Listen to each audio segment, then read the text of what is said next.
Hi കൂട്ടുകാരെ, നമ്മൾ പലപ്പോഴും നമ്മുടെ സന്തോഷം സൃഷ്ടിക്കാനുള്ള അവസരം മറ്റുള്ളവർക്ക് നൽകിയിരിക്കുകയാണ്. പലപ്പോഴും നമ്മൾ ആഗ്രഹിച്ച രീതിയിൽ അത് സൃഷ്ടിക്കുന്നതിൽ അവർ പരാജയപ്പെടുകയും ചെയ്യും. എന്തുകൊണ്ടാണത്? കാരണം നമ്മുടെ ആഹ്ലാദം അല്ലെങ്കിൽ സന്തോഷം, നമ്മുടെ നിർവൃതി എന്നിവയുടെ ചുമതല ഏറ്റെടുക്കാൻ ഒരേ ഒരാൾക്ക് മാത്രമേ കഴിയൂ. അത് നമ്മൾ തന്നെയാണ്. നമ്മുടെ മാതാപിതാക്കൾ, മക്കൾ, ജീവിത പങ്കാളി ഇവർക്കൊന്നും നമ്മുടെ സന്തോഷം സൃഷ്ടിക്കുന്നതിൽ ഒരു സ്വാധീനവുമില്ല. നമ്മുടെ സന്തോഷത്തിൽ പങ്കുചേരാനുള്ള അവസരം മാത്രമേ അവർക്കുള്ളൂ. അത് മനസ്സിലാക്കാതെ നമ്മൾ നമ്മുടെ സന്തോഷം അവരങ്ങനെ ചെയ്തായിരുന്നു എനിക്ക് സന്തോഷമാവും, അവർ ദേഷ്യം പിടിച്ചില്ലായിരുന്നെങ്കിൽ ഞാൻ ഹാപ്പിയാവും, എൻ്റെ കുഞ്ഞുങ്ങൾ നല്ല രീതിയിൽ എന്നെ ദേഷ്യം പിടിപ്പിക്കാതിരിക്കുവാണെങ്കിൽ ഞാൻ ഹാപ്പിയാവും, എൻ്റെ മാതാപിതാക്കൾ ഞാൻ വിചാരിച്ച പോലെ എന്നോട് പെരുമാറുന്നില്ല എന്നിങ്ങനെ ഓരോരോ എക്സ്ക്യൂസുകൾ പറഞ്ഞ് നമ്മൾ തന്നെ നമ്മുടെ സന്തോഷത്തെ ഇല്ലാതാക്കുകയാണ് ചെയ്യുന്നത്. നമ്മുടെ ആഹ്ലാദം വരുന്നത് നമ്മുടെ ഉള്ളിൽ നിന്ന് തന്നെയാണ്. നമ്മൾ മനസ്സിൽ നമ്മുടെ ചിന്തകൾ, നമ്മുടെ മുന്നിൽ വരുന്ന ഓരോ സാഹചര്യത്തിനനുസരിച്ചല്ലേ നമ്മൾ പെരുമാറുന്നത്.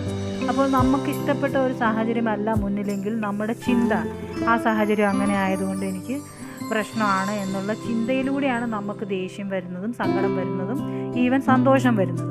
അപ്പം നമ്മുടെ ഉള്ളിലുള്ള ചിന്തകളാണ് നമ്മളെ സന്തോഷിപ്പിക്കുന്നതും സങ്കടപ്പെടുത്തുന്നതും. അത് നമ്മൾ മനസ്സിലാക്കണം. മറ്റുള്ളവരല്ല നമ്മളെ സന്തോഷിപ്പിക്കുന്നത് എന്നുള്ള തിരിച്ചറിവിലൂടെയാണ് നമുക്ക് എപ്പോഴും സന്തോഷമായിട്ടിരിക്കണോ സങ്കടപ്പെട്ടിരിക്കണോ എന്നുള്ള തീരുമാനം നമ്മൾ എടുക്കേണ്ടത്. നിങ്ങളുടെ ആഹ്ലാദം മുഴുവനും സ്നേഹത്തിൻ്റെ തരംഗദൈർഘ്യത്തിലാണ്. ലോകത്തിലെ ഏറ്റവും ഉയർന്നതും ഏറ്റവും ശക്തിയുള്ളതുമായ തരംഗദൈർഘ്യമാണ് സ്നേഹമെന്നത്. നിങ്ങൾക്ക് കൈകൊണ്ട് എടുക്കാൻ കഴിയില്ല, ഹൃദയത്തിൽ അനുഭവിക്കാൻ മാത്രമേ കഴിയൂ. സ്നേഹത്തിൻ്റെ തെളിവുകൾ ആളുകൾ പ്രകടിപ്പിക്കുന്നത് നിങ്ങൾക്ക് കാണാൻ കഴിയും. പക്ഷേ സ്നേഹം എന്നതൊരു വികാരമാണ്. സ്നേഹമെന്ന ആ വികാരം പ്രസരിപ്പിക്കാനും പ്രക്ഷേപണം ചെയ്യാനും നിങ്ങൾക്ക് മാത്രമേ കഴിയൂ. അത് വേറൊരാളിൽ നിന്ന് ലഭിക്കണമെന്ന് ആഗ്രഹിച്ചുകൊണ്ട് നിങ്ങൾ ഉദ്ദേശിക്കുന്ന രീതിയിൽ അത് അവർ പ്രകടിപ്പിക്കണമെന്ന് ഒരു നിർബന്ധവുമില്ല. ആദ്യം നിങ്ങൾ തന്നെയാണ് ആ സ്നേഹം, ഏത് രീതിയിലുള്ള സ്നേഹമാണ് എനിക്ക് വേണ്ടത്, അല്ലെങ്കിൽ ഏത് രീതിയിലുള്ള സ്നേഹമാണ് ഞാൻ മറ്റുള്ളവരിൽ നിന്ന് ആഗ്രഹിക്കുന്നത് എന്ന് നിങ്ങൾ തന്നെ നിങ്ങളുടെ മനസ്സിൽ മനസ്സിലാക്കും. നമ്മൾ മനസ്സിലാക്കേണ്ടത് എന്തെന്ന് വെച്ചാൽ, സ്നേഹം എന്ന വികാരം സൃഷ്ടിക്കാനുള്ള നമ്മുടെ കഴിവിന് ഒരു പരിധിയുമില്ല. നമ്മൾ സ്നേഹിക്കുമ്പോൾ നമുക്ക് പ്രപഞ്ചവുമായി പരിപൂർണമായും സമന്വയത്തിലാവുന്നു. കഴിയുന്നത്ര എന്തിനേയും സ്നേഹിക്കുക, കഴിയുന്നത്ര എല്ലാവരെയും സ്നേഹിക്കുക. നമ്മൾ സ്നേഹിക്കുന്ന വ്യക്തികൾ, സാഹചര്യങ്ങൾ എല്ലാം നമ്മുടെ ഇഷ്ടത്തിനനുസരിച്ചാണ്. അപ്പം നമ്മുടെ ശ്രദ്ധ നമുക്ക് എന്താണ് സന്തോഷം തരുന്നത് അതിലായിരിക്കണം. നമ്മളിപ്പോൾ ജീവിക്കുന്ന സാഹചര്യം ചിലപ്പോൾ നമുക്ക് സന്തോഷം തരുന്നതല്ലെങ്കിലും നമുക്ക് ചിന്തകളിലൂടെ നമുക്ക് ഇഷ്ടമുള്ള സാഹചര്യം ഒരു ദിവാസ്വപ്നം പോലെ സൃഷ്ടിച്ച് നമുക്ക് സന്തോഷമായിട്ടിരിക്കാൻ പറ്റും. അങ്ങനെ നമ്മൾ മനസ്സിൽ സന്തോഷമായിട്ടിരിക്കുമ്പോഴാണ് നമുക്ക് കൂടുതൽ സന്തോഷിക്കാനുള്ള സാഹചര്യങ്ങൾ, അല്ലെങ്കിൽ അതിന് തക്കതായ ആൾക്കാർ, അല്ലെങ്കിൽ എന്തെങ്കിലും ഈവൻ ഒരു സംസാരം പോലും നമുക്ക് കേൾക്കാൻ പറ്റുന്ന രീതിയിലാവുന്നത് നമ്മൾ ആ ഒരു വൈബ്രേഷനിലായിരിക്കുമ്പോഴാണ്. നമ്മളെപ്പോഴും നമുക്ക് ഇല്ലായ്മകളാണ്, നമ്മുടെ മുന്നിൽ ചുറ്റുമുള്ളവർ നമ്മളെ ബുദ്ധിമുട്ടിക്കുന്നവരാണ്, അവർക്ക് ആ പ്രശ്നമാണ്, ഇവർക്ക് ഈ പ്രശ്നമാണ്, അതുകൊണ്ട് എനിക്ക് ഹാപ്പി ആയിട്ടിരിക്കാൻ പറ്റത്തില്ല എന്ന് ചിന്തിച്ചു കഴിഞ്ഞാൽ നമുക്ക് അതുപോലെയുള്ള സാഹചര്യങ്ങളാണ് വീണ്ടും വീണ്ടും നമ്മുടെ മുന്നിലേക്ക് വരാൻ പോകുന്നത്. നമുക്ക് സ്നേഹം കിട്ടാൻ വേണ്ടി നമ്മൾ അല്ലെങ്കിൽ നമുക്ക് നല്ലൊരു പാട്ട് കേട്ടാൽ നമ്മൾ ഹാപ്പിയാവും, അല്ലെങ്കിൽ നല്ലൊരു സിനിമ കണ്ടാൽ ഹാപ്പിയാവും, അല്ലെങ്കിൽ നല്ലൊരു ഫുഡ് കഴിച്ചാൽ ഞാൻ ഹാപ്പിയാവും, അല്ലെങ്കിൽ എനിക്ക് ഇഷ്ടപ്പെട്ട ഒരു പുസ്തകം വായിച്ചാൽ എനിക്ക് ഹാപ്പിനെസ് കിട്ടും. അപ്പം നമ്മൾ ഫ്രീ ആയിട്ടിരിക്കുമ്പോഴൊക്കെ മറ്റുള്ളവരുടെ കുറ്റവും കുറവുകളും അല്ലെങ്കിൽ അവരുടെ സാഹചര്യങ്ങളെ മാറ്റാൻ പോകുന്നതിന് പകരം നമ്മുടെ ഉള്ളിലുള്ള സന്തോഷത്തെ ഉജ്ജീവിപ്പിക്കാൻ, അല്ലെങ്കിൽ അത് കൂടുതലാക്കാൻ എനിക്ക് എന്ത് ചെയ്യാൻ പറ്റും എൻ്റെ ഫ്രീ ടൈമിൽ, അല്ലെങ്കിൽ സാധാരണ ടൈമിൽ എന്ത് ചെയ്യാൻ പറ്റുമെന്നാണ് ചിന്തിക്കുന്നത്. അപ്പോൾ സന്തോഷം കൂടുതൽ ഉണ്ടാക്കാൻ വേണ്ടി ഞാൻ എൻ്റെ ചിന്തകളിൽ എന്തൊക്കെ മാറ്റം വരുത്തണം എന്നാണ് നമ്മൾ ചിന്തിക്കേണ്ടത്. സ്നേഹവും ആഹ്ലാദവും 10 മടങ്ങായി നിങ്ങളിലേക്ക് തിരികെ വരുന്നതിന് നമ്മളെ തന്നെയാണ് സന്തോഷിപ്പിക്കേണ്ടത്.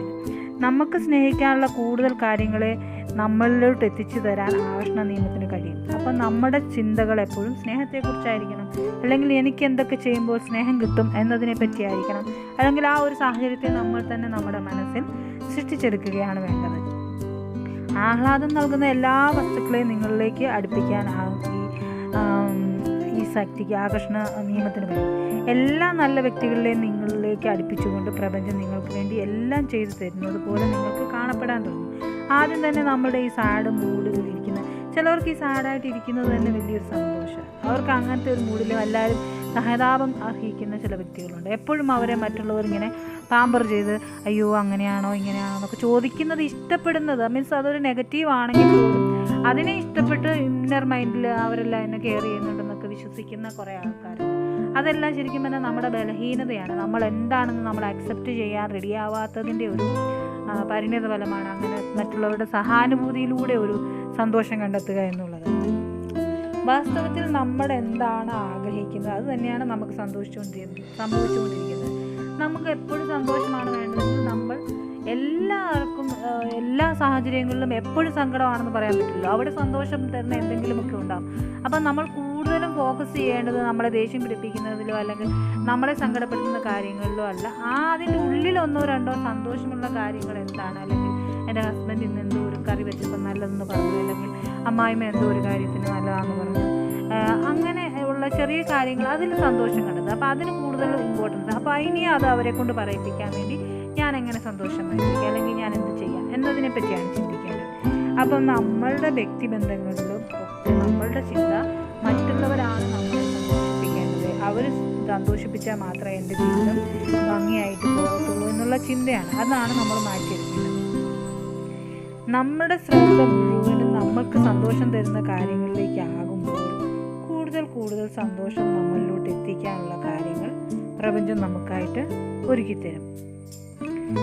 നമുക്കൊക്കെ മറ്റുള്ളവരെ പറ്റി എപ്പോഴും പരാതി പറയാണ്, എൻ്റെ ഭർത്താവിൻ്റെ സ്വഭാവം എനിക്ക് ശരിക്കും ദേഷ്യം പിടിപ്പിക്കും, എൻ്റെ മക്കളെ കൊണ്ട് ഞാൻ പൊറുതി മുട്ടി എന്നൊക്കെ. അപ്പോഴെല്ലാം മറ്റൊരു വ്യക്തിയെ കേന്ദ്രീകരിച്ചാണ് നമ്മൾ പറയുന്നത്. നമ്മുടെ കാര്യമല്ല. നമുക്കാകെ ലോകത്ത് ചേഞ്ച് ചെയ്യാൻ പറ്റുന്ന ഒരേ ഒരാളുള്ളൂ, അത് നമ്മൾ മാത്രമാണ്. അപ്പം നമ്മുടെ സന്തോഷത്തിൻ്റെയും നമ്മുടെ സങ്കടത്തിൻ്റെയും എല്ലാ വികാരങ്ങളുടെയും ശ്രദ്ധ എവിടെയാണ്? നമ്മുടെ ചിന്തകളിലാണ്. അപ്പം നമ്മുടെ ചിന്തകളിലൂടെ നമുക്ക് സന്തോഷിപ്പിക്കാം, നമ്മളെ തന്നെ സന്തോഷിപ്പിക്കാം. നമ്മളെ സന്തോഷിപ്പിക്കുമ്പോൾ നമുക്ക് മറ്റുള്ളവരെ സന്തോഷിപ്പിക്കാൻ പറ്റും. നമ്മുടെ ഫേസ് എപ്പോഴും നല്ല ഹാപ്പി ആയിട്ട് ചിരിച്ചുകൊണ്ടിരിക്കുന്ന ഒരു മുഖമാണെങ്കിൽ എല്ലാവരും ഓട്ടോമാറ്റിക്കലി നമ്മളിലോട്ട് വരും, നമ്മളോട് കാര്യങ്ങൾ സംസാരിക്കാനും നമ്മളെ കാണുമ്പോൾ പോലും മറ്റുള്ളവർക്ക് സന്തോഷം ഉണ്ടാകും. അതല്ല എപ്പോഴും ദേഷ്യം പിടിച്ച് എപ്പോഴും കുറ്റം പറഞ്ഞ് ഇങ്ങനെ പുറത്തുകൊണ്ടിരിക്കുന്ന ഒരു വ്യക്തിയാണെങ്കിൽ ആരും നമ്മുടെ അടുത്തോട്ട് വരിക. അതുകൊണ്ട് നമ്മൾ തന്നെ നമ്മുടെ ചിന്തകളിൽ സന്തോഷം കൊണ്ടുവരിക, കണ്ണുകളിൽ സന്തോഷം കൊണ്ടുവരിക.